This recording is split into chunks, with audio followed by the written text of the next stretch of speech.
우리는 살아가면서 많은 호칭으로 불려지고 많은 호칭으로 사람들을 부릅니다. 서로를 지칭하는 호칭들 가운데 가장 정확한 호칭은 이름입니다. 이름은 태어나서 가지는 호칭으로 나만을 특정하는 호칭입니다. 그러나 삶을 살아가다 보면 이름으로 불려질 일이 점점 줄어드는 것 같습니다. 저만 하더라도 제가 이 교회에 딱 아침에 출근해서 오는 순간부터는 제 이름은 거의 불려질 일이 없습니다. 대부분 저를 진전도사님, 전도사님 이렇게 부르시고 그 호칭이 저를 대신하는 것 같습니다. 같은 사람이지만 서로 호칭을 다르게 부른다는 것은 상황에 따라 다르기도 하고요. 그 사람의 지위에 따라 달라지기도 합니다. 그리고 때로는 상대방에 대한 내 생각이 비춰지기도 합니다. 어떤 이야기냐면 내가 그 사람을 어떠한 사람으로 생각하는지에 따라 때로는 다른 호칭으로 그 사람을 부른다라는 것입니다. 좀 더 자세히 살펴보면 그래서 이 호칭의 변화를 통해서 내가 그 사람을 어떻게 생각하는지, 내가 생각하는 상대방은 누구인지에 대해서 알아볼 수 있습니다. 오늘 이 사마리아 여인의 우물가 이야기는 여기 계신 많은 분들이 잘 알고 있는 이야기일 것입니다. 많은 설교를 들어오셨을 것입니다. 오늘은 특별히 이 여인이 예수님을 향해 부르는 호칭을 통하여서 이 여인의 변화를 한번 살펴보고 예수를 부르는 여인의 호칭을 통해 여인이 생각하는 그리스도에 대해 살펴보도록 하겠습니다. 여인이 예수님을 처음 만나 예수님을 부르는 호칭은 당신과 유대인이라는 호칭입니다. 9절에 나오는데요. 사마리아 여자가 이르되 당신은 유대인으로서 어찌하여 사마리아 여자인 나에게 물을 달라 하나이까 하니, 사실 당신이라는 말만 들었을 때도 느껴지는 어감이 우리에게 그렇게 좋지는 않습니다. 이 여인이 생각하는 예수님이 그렇다라는 것을 알 수 있습니다. 예수님에 대해서 그렇게 긍정적인 상황은 아니구나 하는 게 느껴지는 호칭입니다. 거리를 두고 싶어 하는 것 같기도 하고요. 나에게 말 좀 걸지 말아주세요. 왜 나에게 말을 겁니까? 라는 느낌이 들기도 합니다.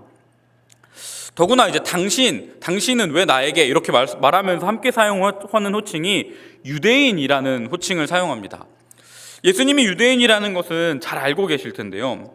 굳이 예수님에 대해서 당신은 유대인입니다 라고 말을 하는 이유는 뭘까요? 뒤이어 나눈 말씀을 보면 그 상황을 알 수 있습니다.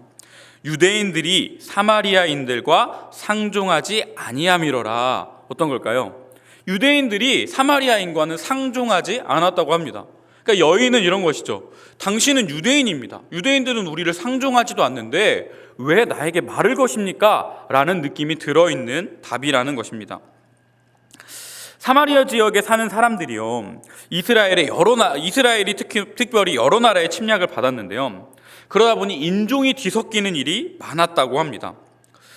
여러분들은 이제 이렇게 느끼시는 분도 있을 수 있고 못 느끼시는 분도 있을 수 있는데, 저는 이제 시골에 살았다 보니까 예전 대한민국 우리 어른들의 모습이 조금은 비춰지고 있습니다.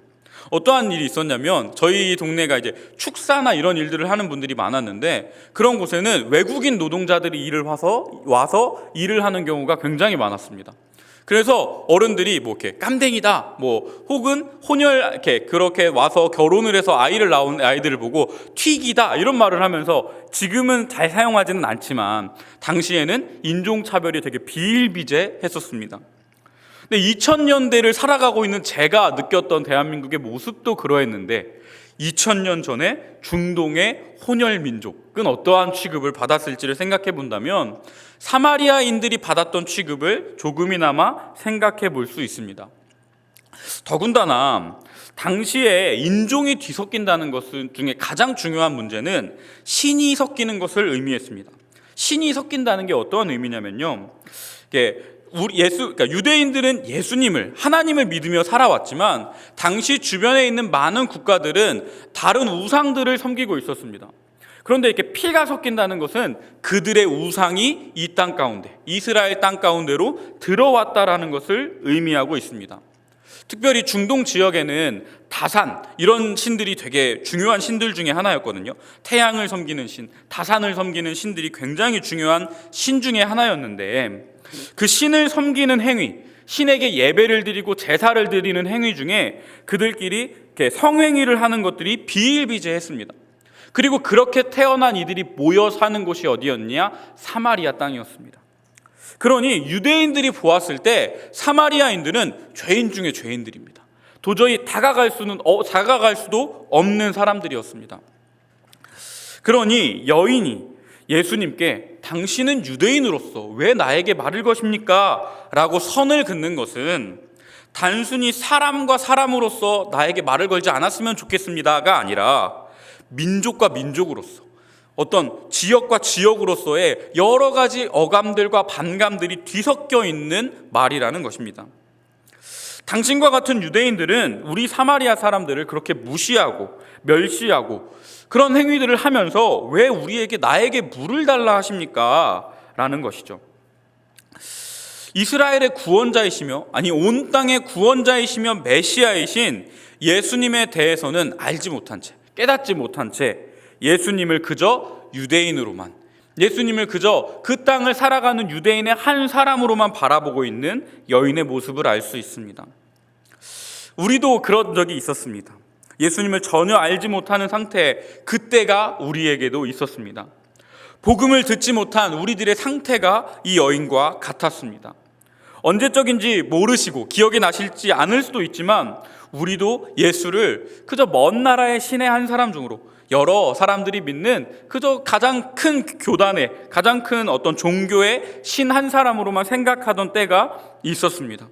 그런 때와 이 지금의 그런 때와 이 여인의 모습이 그러하다라는 것입니다. 예수를 전혀 알지 못하는 상태였습니다.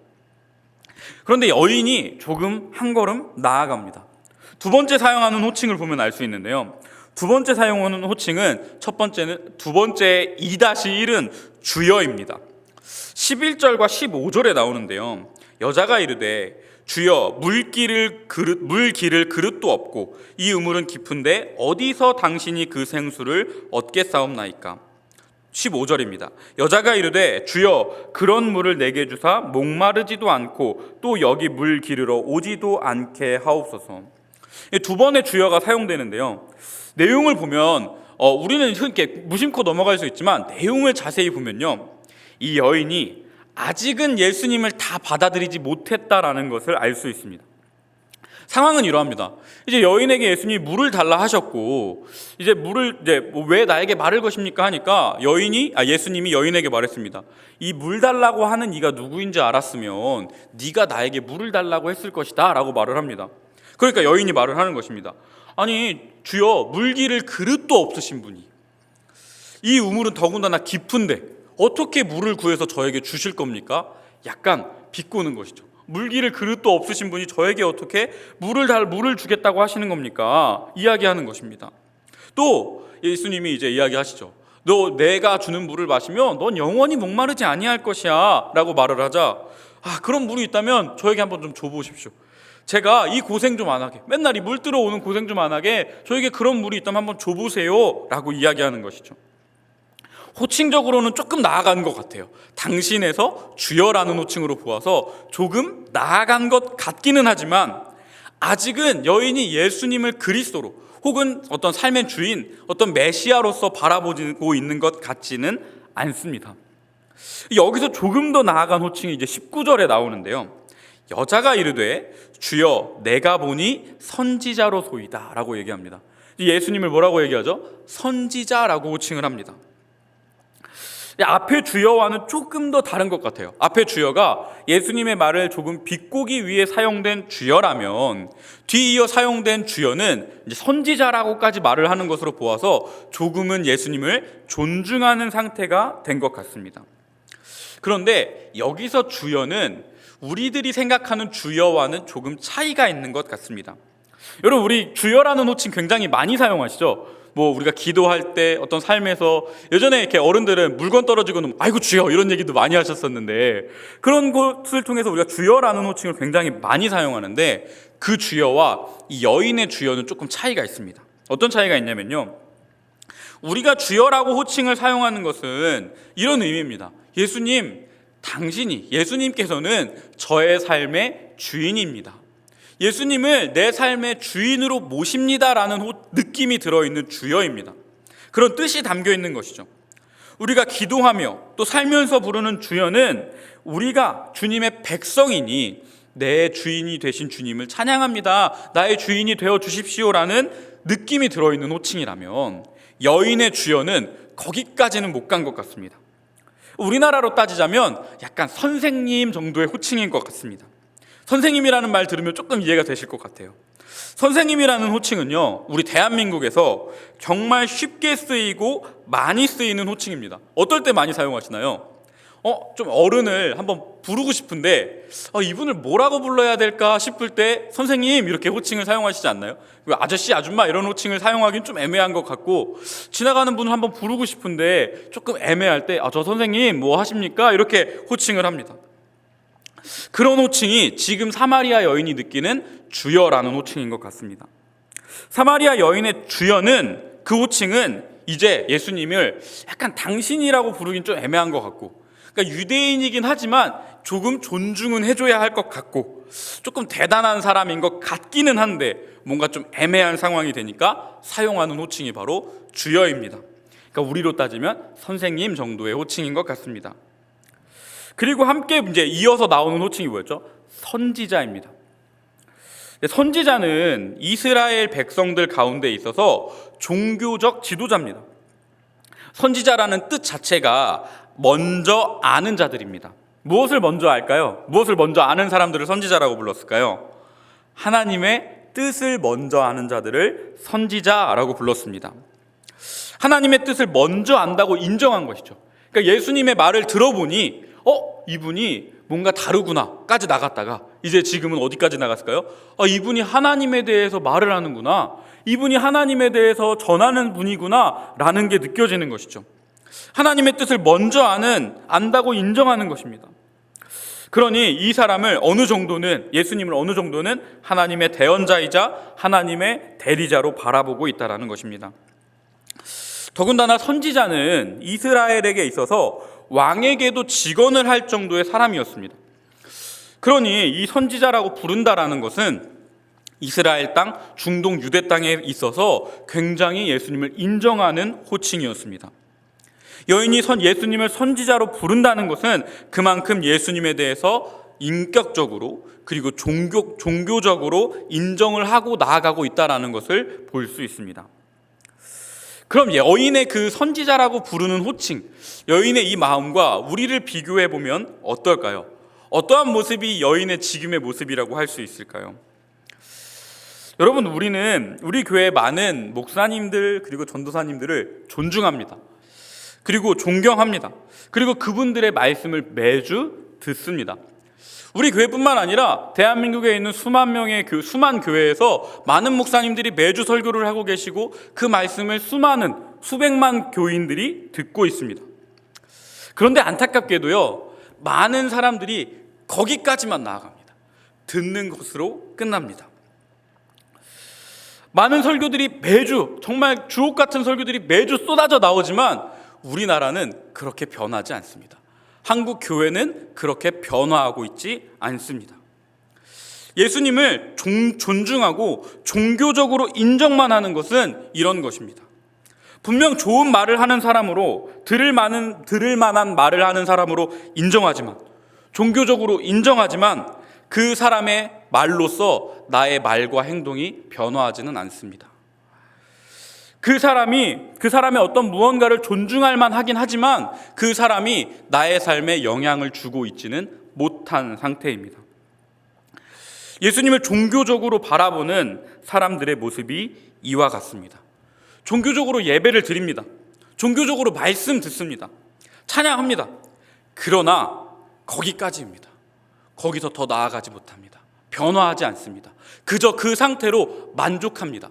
나는 오늘 말씀 들었으니까, 나는 오늘 찬양했으니까, 나는 오늘 기도했으니까로 만족하는 삶의 모습이 이와 같다라는 것입니다. 삶을 바꾸려 하지 않습니다. 종교적 안정감만 얻어가고 있는 상태라는 것입니다. 그럼 우리는 어디까지 가야 될까요? 마지막 이 여인의 호칭을 보면 알 수 있습니다. 마지막 호칭은 무엇이냐면요, 그리스도입니다. 여러분, 우리가 예수님을 그리스도라고 합니다. 예수는 그리스도라는 찬양 아시죠? 예수는 그리스도, 이런 찬양 아시죠? 예수를 그리스도로 인정합니다. 그런데 그리스도는요, 예수님만의 호칭은 아닙니다.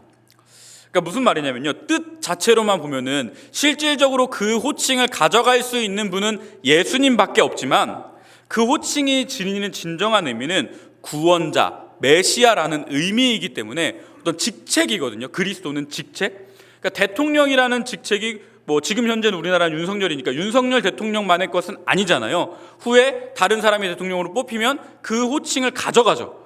그런 것처럼 그리스도라는 호칭이 그렇습니다. 물론 우리의 삶에서, 인생 가운데에서 우리가 만날 그리스도는 오직 예수님뿐이기 때문에 예수님만을 가지는 호칭으로 볼 수 있지만, 엄밀히 말하면 그것은 아니라는 것이죠. 그것을 기억하고 뒤에 이어 말씀을 보셨으면 좋겠습니다. 근데 여기서 여인에 대해서도 한번 좀 이야기를 해볼까 합니다. 이 여인은요, 사마리아 여인이었습니다. 근데 이 여인이 언제 물을 뜨러 가는지를 한번 기억해 보시면 좋겠습니다. 언제 물을 뜨러 갔냐면요, 정오 6시에 물을 뜨러 갔습니다. 그러니까 이스라엘 시간으로 6시는 우리나라 시간 정오거든요. 정오면 이제 가장 더워지기 시작할 시간입니다. 그리고 이제 점심을 준비하거나 이제 그럴 시간이죠. 근데 그럴 시간에 물을 뜨러 오는 것입니다. 중동은 건조하기 때문에 아침이면 일어나서 물을 떠옵니다. 예수님의 첫 번째 기적이 나타난 가나 혼인잔치를 보면요, 거기에 그러니까 정결 예식을 위한 항아리 6이 놓여 있다고 나오거든요.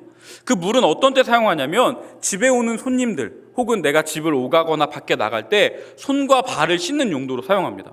그래서 이스라엘 사람들은 매일 아침이면 그 항아리를 채우는 일을 가장 먼저 합니다. 그래야 하루를 살아갈 수 있으니까요. 근데 여인은 그 일을 정오, 가장 더운 시간에 하고 있는 겁니다. 여러분, 그냥 더운 시간에는 그냥 움직이기도 힘든데 그 물이 얼마나 무거워요. 별거 아닌 것 같지만 얼마나 무겁습니까? 그 물을 계속 떨어 왔다 갔다 하는 것이죠. 그러니까 이 의미는 무엇이냐면 사람들과 만나고 싶지 않다 하는 것을 보여주고 있습니다. 사람들 앞에 나설 수 없는 것이죠. 그 이유를 우린 잘 알고 있습니다. 왜 그렇죠?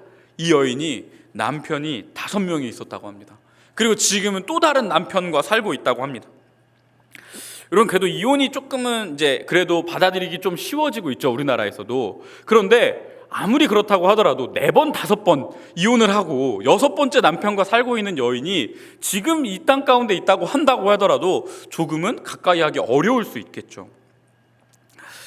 여인이 얼마나 많은 사람들을 불편해했을지가 보이는 장면이죠. 아니, 그리고 사람들이 이 여인을 얼마나 많이 불편해했을지가 보이는 장면이기도 합니다. 그런데 이 여인이 아까 다시 돌아가서 그리스도라는 호칭을 사용하는데요, 그 그리스도라는 호칭을 누구에게 어디서 사용하는지를 보아야 합니다. 이 여인이요, 이제 예수님께 주여 내가 보니 선지자로소이다라고 말을 하거든요. 근데 그 다음 호칭, 그리스도라는 호칭은 어디서 사용하냐면요, 예수님께 하는 게 아니에요. 주여 내가 보니까 예수님 그리스도시군요 라고 말하는 게 아니에요. 어디 가냐면요, 자신이 그간 피하고 만나지 않고 도망치던 사람들에게 가서 말을 합니다. 그 사람들에게 나아가서요, 내가 그리스도를 만났다고, 이 사람과 내가 대화를 했는데 이 사람 정말 그리스도 아니냐? 정말 이런 분이 그리스도 아니야? 라고 이야기하는 것입니다. 세상 사람들과 관계가 단절되어 있던 여인이요, 예수를요 이제 그리스도로 인정하니까요, 그리스도로 영접하니까요, 세상 가운데 나아가서 자신이 그간 피하고 도망치고 만나고 싶지 않던 그 사람들에게 나아가서요, 예수님이 그리스도라고 말하고 있는 것입니다. 예수님을 그리스도로 만난 여인의 변화는요, 그 여인에게만 머물러 있지 않습니다. 그 여인에게서만 국한되지 않습니다. 그 여인의 모습을 본 사람들이요, 여인의 말을 듣고 예수님께 나아옵니다. 예수님 앞으로 나와서 누가 그리스도인지를 바라보는 것이죠. 여인의 변화가 그냥 지나치기에는 무언가 있었던 거예요. 여인의 변화가 그 사람들에게 무언가 영향을 줬던 거죠. 그러니까 이 사람들이 자신들이 얼마나 무시하고 살았겠어요, 그 여인을. 그런데 예수님을 만나러 나아오는 것입니다. 여러분, 좌절하고 낭망하며 사람들을 피하던 여인은요, 예수님을 만나자 회복되었습니다. 오늘 우리의 믿음이 회복되길 소망합니다. 오늘 우리가 그간 받았던 상처들이 회복되길 소망합니다. 예수 그리스도를 통하여서요. 위로받기를 원합니다. 그런데요, 또 상처받을 수도 있습니다. 또 어려울 수도 있습니다. 또 좌절할 수도 있습니다. 제가 1월부터 이제 청년부를 담당하면서 많은 청년들에게 계속 연락을 하고 있습니다. 그런데 저희 교회 청년분들과 연락을 하면은 이제 청년 예배도 권유하고 예배에 나오기를 좀 권유하면 레퍼토리가 몇 개 있는데요. 그 중에 하나가 뭐냐면요. 제가 전에 교회에 있을 때 굉장히 열심히 섬겼어요. 제가 전에 교회에 있을 때 굉장히 이 봉사도 하고 저 봉사도 하고 이렇게도 많이 했어요, 목사님, 전도사님. 그런데요, 제가 거기서 상처를 너무 많이 받아서 이제 교회 나가는 게 조금 어려워요. 제가 이제 그리고 봉사하고 싶지 않아요. 지금 좀 편해서 지금이 너무 좋아요 라는 말을 합니다. 여러분, 교회에서도 상처받을 수 있습니다. 교회에서 어려울 수 있습니다.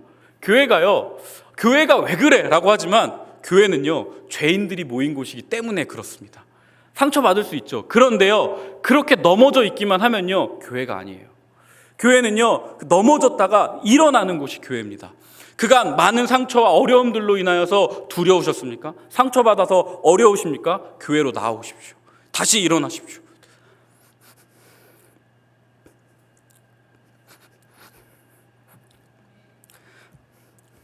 힘들고 어려운 마음들 이곳에 와서 회복하십시오. 이곳에 모여서 회복할 수 있기를 소망합니다. 좌절하며 낭망하고 있던 여인이 예수님을 만나 변화한 것처럼 이곳에서 포이에마 예수교회 하늘나무 하늘정원 청년들이 변화할 수 있기를 소망합니다. 이곳에서 하나님을 바라보고 이 땅 가운데, 세상 가운데 우리가 만난 예수 그리스도를 보일 수 있는 그런 공동체 되기를 소망합니다. 예수님께 나아올 수 있기를 소망합니다. 좌절해 있는 것은, 상처받고 아파만 하고 있는 것은 교회의 모습이 아닙니다. 이제 교회의 모습을 회복하시길 바랍니다. 다시 일어나는 것, 다시 일어나 세상 가운데 예수를 그리스도라고 고백하는 것, 그것이 우리가 가져야 할 교회의 모습인 것입니다. 여러분, 이 여인의 모습처럼 우리들이 더 교회다운 모습으로 나아갈 수 있기를 소망합니다.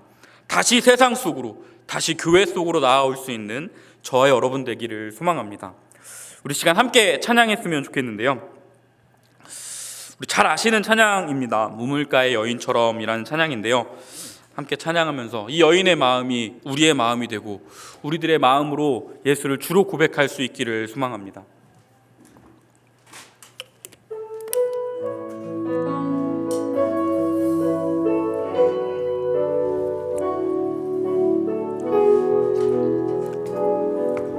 함께 찬양하겠습니다. 우물가의 여인처럼 난 구했네. 헛되고 헛된 것들을 그때 주님 하신 말씀, 내 샘매와 생수를 마셔라. 오 주님 채우소서. 나의 잔을 높이 듭니다. 하늘 양식 내게 채워주소서. 넘치도록 채워주소서. 우물가의 여인처럼 난 구했네. 우물가의 여인처럼 난 구했네. 헛되고 헛된 것들을 그때 주님 하신 말씀, 내 샘매와 생수를 마셔라. 오 주님 채우소서. 나의 잔을 높이 듭니다. 하늘 양식 내게 채워주소서. 넘치도록 채워주소서. 많고 많은 사람들이 찾았었네. 많고 많은 사람들이 찾았었네. 헛되고 헛된 것들을 주 안에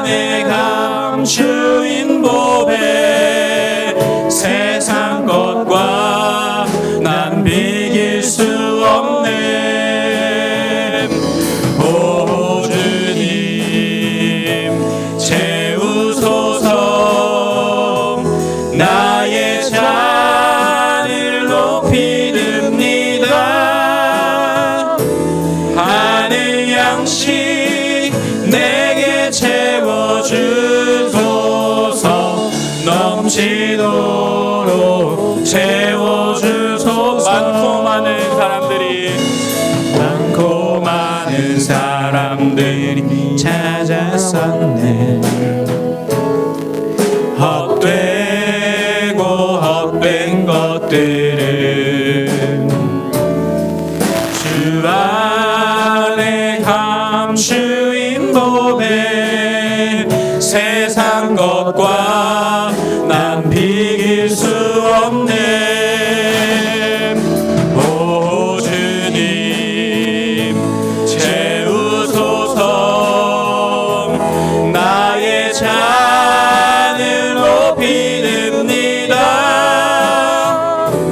하늘 양식 내게 채워주소서. 넘치도록 채워주소서. 오 주님 채우소서. 오 주님 채우소서.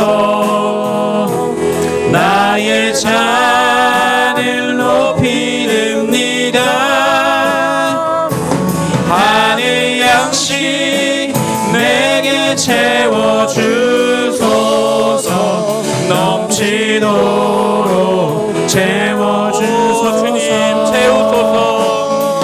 오 주님 채우소서. 나의 잔을 높이 듭니다.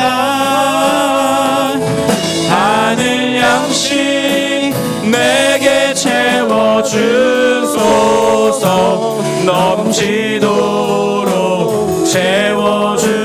채워주소서. 이 시간 우리 함께 기도하길 소망합니다.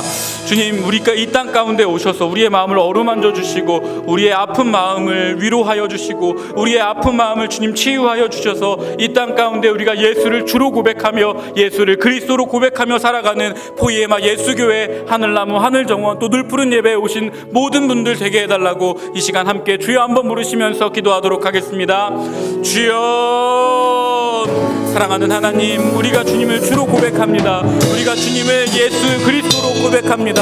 주님, 우리 이 땅 가운데 오셔서 우리의 받은 아픔의 상처들을, 우리가 이 땅 가운데 받은 상처들을 주님 어루만져 주시고 우리가 주를 예수를 그리스도로 고백함으로 우리가 치유함 받고 교회로 나오게 하시며 세상으로 나아가게 하여 주시옵소서. 아버지 주님, 우리가 좌절하여 있지 않게 하여 주시옵소서. 우리가 넘어지지 않게 하여 주시옵소서. 우리가 쓰러지지 않게 하여 주시옵소서. 혹여 우리가 좌절할지라도 우리가 넘어질지라도 다시 일어나는 믿음을 허락하여 주시옵소서. 다시 일어나 주를 예수를 그리스도로 고백하는 믿음으로 이 땅 가운데 살아갈 수 있게 하여 주시옵소서. 넘어진 자를 일으키는 믿음을 주님 허락하여 주시옵소서. 이 땅 가운데 우리가 주님을 아버지 주를 고백하며 아버지 세상 가운데 살아갈 수 있도록 주님 이 땅을 아버지 우리에게 허락하여 주시고 이 교회를 허락하여 주셔서 우리가 정말 하늘나무 하늘정원 청년들이 우리 이 교회가 늘푸른 예배에 오는 모든 이들이 아버지를 그리스도로 고백하며 세상으로 나아갈 수 있도록 주님 함께하여 주시옵소서. 여인의 변화처럼 우리가 변화하게 하시고 세상으로 나아가게 하시고 세상 가운데 그리스도를 고백하며 살아갈 수 있도록 주님 함께하여 주시옵소서. 주님 인도하여 주시옵소서. 주님 함께하여 주시옵소서. 주님 고백합니다. 고백합니다. 아버지 주님을 고백하며 아버지 주님께 나아갑니다. 주여 부어주시옵소서. 주님 위로하여 주시옵소서. 어루만져 주시옵소서.